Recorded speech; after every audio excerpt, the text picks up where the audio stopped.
Hello student, welcome back. Today we'll talk about a new lesson, the banyan tree. इस हनीसक्कल book से हमने 9 lesson कर लिए हैं। ये लास्ट लेसन, इस लेसन को आज हम लास्ट लेसन को करने जा रहे हैं। Before you read, have you seen A mongoose? कि आपने नेवला देखा है? क्या आपने नेवला देखा है? You have read in lesson 9 that A mongoose can fight with and kill a snake. कि हमने लेसन 9 में ये पढ़ा कि नेवले ने सांप से लड़कर उसे कैसे मार दिया था। Look at the picture and read the line given along with them. तो इन चित्रों को देखकर उनके साथ दी गई पंक्तियों को हमने पढ़ना है। The fight of the cobra and the mongoose is a classical drama often in India and the outcome is largely the same.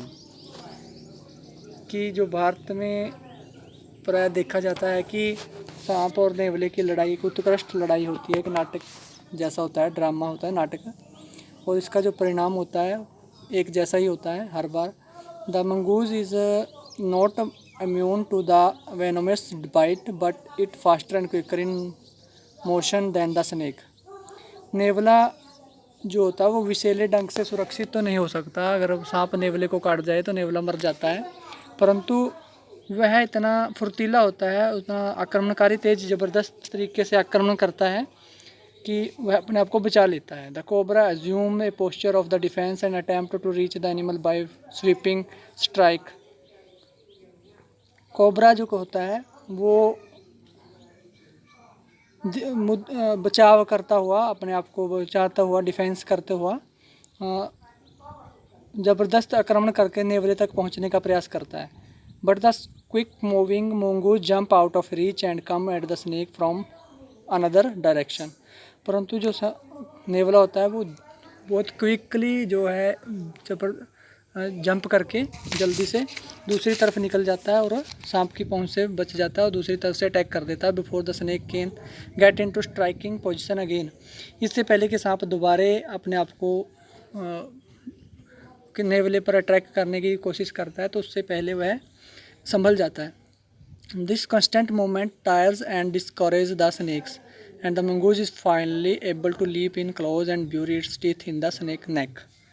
तो इस तरह सांप उन्हें प्रहार करने की स्थिति में आता है तो नेवला उस पर झट पड़ता है। इस तरह यह निरंतर प्रक्रिया चलती रहती है। तो सांप इसमें थक जाता है ऐसा करने से, क्योंकि नेवला हर बार बच जाता है। तो सांप थकता है तो वह थोड़ा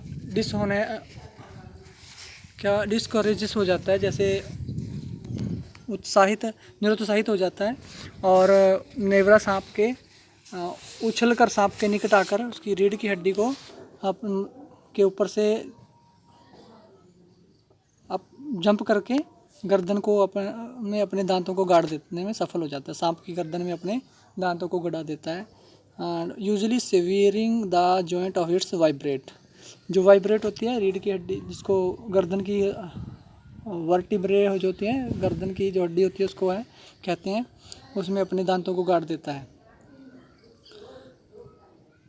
you must have seen A banyan tree. अब लेसन है, आपने एक बरगद का पेड़ देखा होगा। There is a story about what the author saw as a young boy. एक युवा बालक के रूप में लेखक ने कहानी, जो कुछ देखा उसने अपनी कहानी में उसी से संबंध रखती है। कहानी में यह बताया गया है,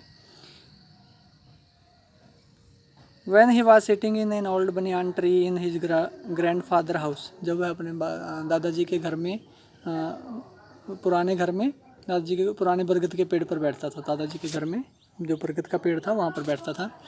पार्ट 1 है, इसमें कुछ पार्ट दिए गए हैं स्टोरी के। इसके इंटरेस्टिंग कहानी है। Thought the house and grounds belonged to my grandparent. The magnificent old banyan tree was mine, chiefly because grandfather at 65 could not longer claim it। कवि कहता है, जो लेखक है वो कहता है कि यदि अपने घर और घर के जो आसपास भूमि है, ग्रैंड पेरेंट्स, और वहाँ वाली भूमि मेरे दादा दादी की जो जगह थी, वहाँ पर बरगद का एक शानदार पेड़ था। वो पेड़ मेरा था। माइन का मतलब मेरा। चीफली मुख्य रूप से दादाजी अब जो थे वो 65 साल के वर्ष के हो चुके थे और वह पेड़ पर नहीं चढ़ सकते थे। Its spreading branches which hung to the ground and took root again forming a number of twisting Passage.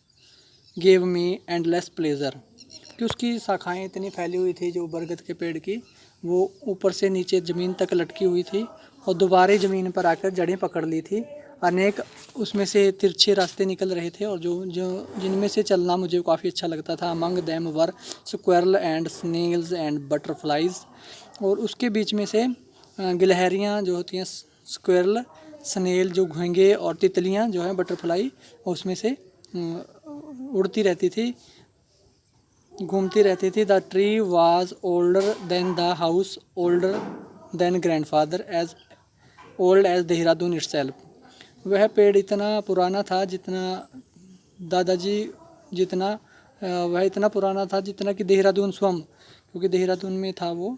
Dehradun जितना ही पुराना था, जितना पुराना वह शहर था, उतना ही पुराना वह पेड़ भी था। I could hide myself in its branches behind thick green leaves and spy on the world below. मैं इसके शाखाओं में, अब घने पत्तों में अपने आप को छिपा लेता था और पूरे संसार को ऊपर से ही देखता रहता था। My first friend was a small grey squirrel. मेरा जो पहला मित्र था एक भूरे रंग का जो छोटी सी गिलहरी थी। Arching his back and sniffing into the air he seemed at first to resent my invasions of his privacy. जब उसने अपनी पीठ मोड़कर वायु में, आर्किंग होता है सूंघना, हवा में सूंघा, तो पहले उसे मुझे लगा कि मैंने जब उसका प्राइवेसी होता है किसी का एकांत को ख़राब करना, कि शायद उसको बुरा लग गया, मैंने उसका एकांत ख़राब कर दिया है, क्योंकि वो चुपचाप बैठी हुई थी। But when he found that I did not arm myself with catapult or air gun, he became friendly. जब उसे लगा कि मेरे पास ना तो कोई गुलेल है, कैटापल्ट होता है गुलेल, और गन हवाई बंदूक है जो होती है बच्चों के खेलने की, कि मेरे पास ना गन है ना ही गुलेल है, तो वह मेरे साथ मित्रतापूर्ण व्यवहार उसका हो गया गिलहरी का। And when I started bringing him pieces of cake and biscuit he grew quite bold and was soon taking morsels from hand. Morsel होता है small piece of food, morsel होता है स्मॉल पीस ऑफ फूड, छोटे छोटे टुकड़े भोजन के। वह जब मैं उसके लिए केक और बिस्कुट के टुकड़े लाने लगा तो मेरे हाथ से ही छोटे टुकड़े लेकर खाने लगी, हाथ के ऊपर से ही खाना उसने आरंभ कर दिया। Before long he was dwelling into my pocket and helping himself to whatever he could find. तो जल्दी ही वह मेरी जेबों के अंदर ही अपन टटोलने लगी कि मेरे पास क्या था खाने के लिए, जो भी मुझको मिलता वह खा लेती जेब के अंदर से ही। He was a very young squirrel and his friend and relatives probably thought him foolish and headstrong for trusting a human. वह गिलहरी अभी छोटी थी, परंतु उसके मित्र जो संबंधी थे गिलहरी के, उनको ऐसा लगता था कि वह एक इंसान पर, ट्रस्टिंग ह्यूमन होता है इंसान की, इंसानों पर भरोसा करना एक मूर्खता वाली बात है। हेड स्ट्रॉन्ग का मतलब होता है मूर्ख और हठी होना, कि यह छोटी गिलहरी है, हठी है, मूर्ख है, फुलिश है, मूर्ख है, इसलिए वह इंसानों पे भरोसा करती है, क्योंकि इंसानों पे भरोसा नहीं करना चाहिए, वो जीव को मार भी सकते हैं। तो इसलिए उनके जो गिलहरी के रिलेटिव थे उनको ऐसा लगता था। In the spring when the banyan tree was full of small red figs bird of all kind would flock into its branches. बसंत ऋतु के मौसम में जब बरगद पर छोटे छोटे अंजीरें लगती थी, रेड फिक्स होते हैं अंजीरें, तो वह सभी प्रकार के पशु पक्षियों, जो सभी प्रकार के पक्षियों के झुंड यहाँ की इसकी शाखा पर आकर बैठते थे। The red bottomed bulbul, cheerful and greedy parrot, myna and crow squabbling with one another.